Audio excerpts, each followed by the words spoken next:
Welcome Galaxy students. सो हम इस chapter के 5वें वीडियो पे लेक्चर पे हैं, जिसमें इस जो सेशन चल रहा है सिंथेसिस ऑफ मैनी कंपाउंड। अब हम बात करेंगे, लास्ट वीडियो लेक्चर में हमने बात किया था सोडियम हाइड्रोक्साइड की सिंथेसिस में, जिसमें 3 मेन प्रोडक्ट बन रहे थे, sodium hydroxide, chlorine gas and hydrogen gas. Sodium hydroxide के यूजेस तो हैं, बट जो क्लोरीन उस प्रोडक्ट में बना था हम उसका भी यूज़ करेंगे किसमें? ब्लीचिंग पाउडर बनाने में। ब्लीचिंग मतलब ऐसा सब्सटेंस जो किसी भी चीज़ को क्या करता है? क्लीन करता है। मान लो कोई भी सब्सटेंस में ऐसा कोई कलर लगाओ, ओके, डर्ट लगाओ, तो उसे रिमूव करने का काम कौन करता है? अपना ब्लीचिंग पाउडर करता है। ओके, तो ब्लीचिंग पाउडर का सबसे पहले हमें केमिकल फॉर्मूला का ये वो समझना जरूरी है, CaOCl2। ओके, तो ये इसका स्ट्रक्चरल फॉर्मूला। अब इसका सिंथेसिस कैसे होता है? कभी भी कैल्शियम हाइड्रोक्साइड को क्लोरीन के साथ रिएक्ट करते हैं, इसका दूसरा नाम क्या है? Slaked lime, SLAKED, slaked lime. जब क्लोरीन गैस इसका पास होगा, इसको रिएक्ट करेंगे तो हमारे क्या बनेंगे? ब्लीचिंग पाउडर बनेगा। साथ में उसके क्या बनेंगे? वाटर मॉलिक्यूल्स भी फॉर्म होंगे। ओके, आपके टेस्ट में डीप में नहीं गए। ओके, अब इसके यूजेस में बात करते हैं। इसके यूजेस क्या है? To make drinking water free from germs, मतलब हमारा कोई भी पानी उसके अंदर जर्म्स बहुत ही ज़्यादा है, तो उसको किल करने के लिए, उसको इनहिबिट करने के लिए हम किसका यूज़ करेंगे?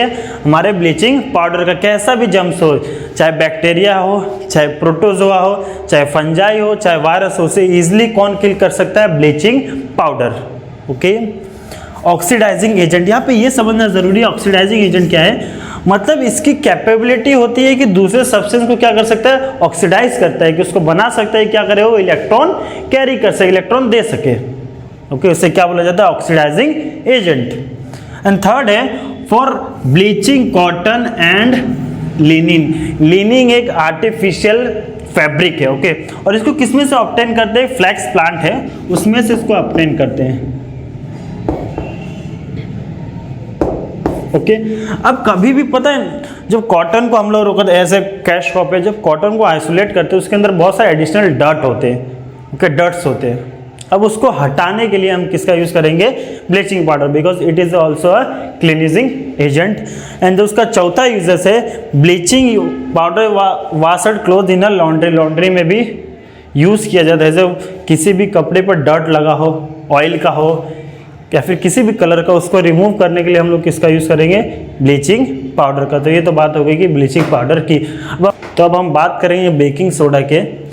बेकिंग सोडा का केमिकल फॉर्मूला नेम है sodium hydrocarbonate. Sodium hydrocarbonate. Okay, अब इसका सिंथेसिस कैसे होता है?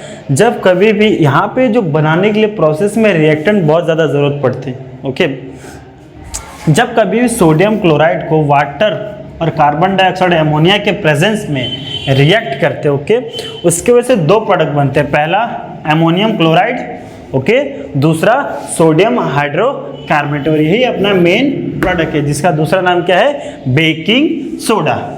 ओके, तो आपको याद रखना है कि यहाँ पे reactant is much more. Okay, product कितने बन रहे हैं? 2 बन रहे हैं। जो प्रोडक्ट का जो दूसरा है वही हमारे लिए यूजफुल है। अमोनियम क्लोराइड भी यूजफुल है, बट अपना फोकस यहाँ पे किससे? बेकिंग सोडा पे है, इसीलिए। अब इसके यूजेस क्या है? एज एंटासिड, ठीक है, एंटासिड की बात बहुत बार हो चुकी है। दूसरा सोडा एसिड फायर एक्सटिंग्विशर। तो आपको पता होगा कि फायर एक्सटिंग्विशर का काम क्या है? कहीं भी आग लगी उसको बुझाने का काम करते हैं फायर एक्सटिंग्विशर। तो उसके अंदर हम एज ए यूज करते हैं किसको? हमारे बेकिंग सोडा को। बेकिंग पाउडर, तो बेकिंग पाउडर भी ऐसे यूज होते हैं जिसमें कॉम्बिनेशन होते हैं हमारे बेकिंग सोडा के, और उसके साथ क्या होता है? टार्ट्रिक एसिड, जो किसमें पाया जाता है? इमली के अंदर पाया जाते हैं। ओके, तो ये तो इसके यूजेस। और मिल्ड एज ए बेस भी यूज होते हैं, मिल्ड बेस है। ओके, इसके वजह से कभी भी एसिडिटी होती है तो हम इसका यूज कर सकते हैं। फॉर मेकिंग फिटर्स, फिटर्स मतलब पकौड़े, मतलब कोई भी फूड होता है ना, उसको इजिली बनने के लिए, इजिली कुक होने के लिए हम किसका यूज करते हैं? बेकिंग सोडा का भी यूज किया जाता है। पकौड़े फिटर्स के ही मतलब है, इजिली बने इसलिए यूज किया जाते हैं। तो it is all about our baking soda. अब हम स्टार्ट करेंगे डिस्कस करने के लिए कि वॉशिंग सोडा क्या होता है और वॉशिंग सोडा के यूजेस क्या और वॉशिंग सोडा को कहाँ पे कैसे और कैसे सिंथेसिस किया जाता है। तो हमने देखा था कि अब हम बात करेंगे वॉशिंग सोडा की, कैसे उसका सिंथेसिस किया जाता है और उसके यूजेस क्या हैं। तो लास्ट वीडियो में आपने देखा हो या फिर इसी वीडियो में देखा सॉरी, तो हमने देखा था कि इसी वीडियो लेक्चर में कि जब हम बेकिंग सोडा का सिंथेसिस किए थे तो हमारा क्या बना था, सोडियम हाइड्रोकार्बोनेट। अब जो रिएक्टेंट पार्टिसिपेट करते हैं वॉशिंग सोडा बनाने में, उसमें कहीं ना कहीं किरदार हमारे बेकिंग सोडा का है। मान लीजिए जब बेकिंग सोडा को हम हीट करते हैं तो क्या निकलता है, क्या प्रोडक्ट बनता है, सोडियम कार्बोनेट। अब जो सोडियम कार्बोनेट रिलीज हुआ हम उसको यूज करेंगे वॉशिंग सोडा बनाने में। ओके, अब जब कभी भी सोडियम कार्बोनेट को वाटर के साथ रिएक्ट करेंगे, ओके, तो उसके वजह से क्या होंगे, दोनों कंबाइन होंगे। ओके, कंबाइन होने के बाद एक प्रोडक्ट बनेगा, उसका नाम क्या रहेगा, वॉशिंग सोडा।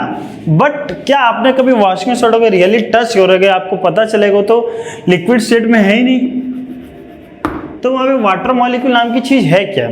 तो नेक्स्ट वीडियो में इसके बारे में डिस्कस करेंगे कि ड्राई फॉर्म में होने के बावजूद भी क्यों ये वाटर स्टेट यहाँ पे यूज किया गया। अब क्रिस्टल के फॉर्म में टोटली होता है, टच करो तो उसमें कुछ वाटर तो है ही नहीं। तो हम नेक्स्ट वीडियो में इसके बारे में डिस्कस करेंगे। ओके, अब इसके यूजेस भी ऐसे ही, क्लीनिंग एजेंट यूज किया जाता है। दूसरा इसका बोरेक्स है। ओके, मतलब इससे बोरेक्स बनाने में यूज किया जाता है। बोरेक्स जैसे कि आप कभी शेविंग करते तो यूज किया जाता है, फिटकरी बोलते हैं, मोस्टली व्हाइट कलर के होते हैं। दूसरा एज ए पानी के अंदर जो भी हार्डनेस है, हार्डनेस मतलब कि मतलब हार्ड नहीं होते, जैसे उसके अंदर कोई सॉलिड चीज़ नहीं, उसके अंदर आयंस बहुत ही ज़्यादा होती हैं, कैल्शियम आयन ज़्यादा है, सोडियम आयन ज़्यादा है, मैग्नीशियम आयन ज़्यादा है, तो उसका हार्डनेस, परमानेंट हार्डनेस हटाने के लिए हम किसका यूज़ करते हैं, यहाँ पे अपने वॉशिंग सोडा का यूज़ करते हैं, और क्लीनिंग एजेंट भी है। Okay, thank you.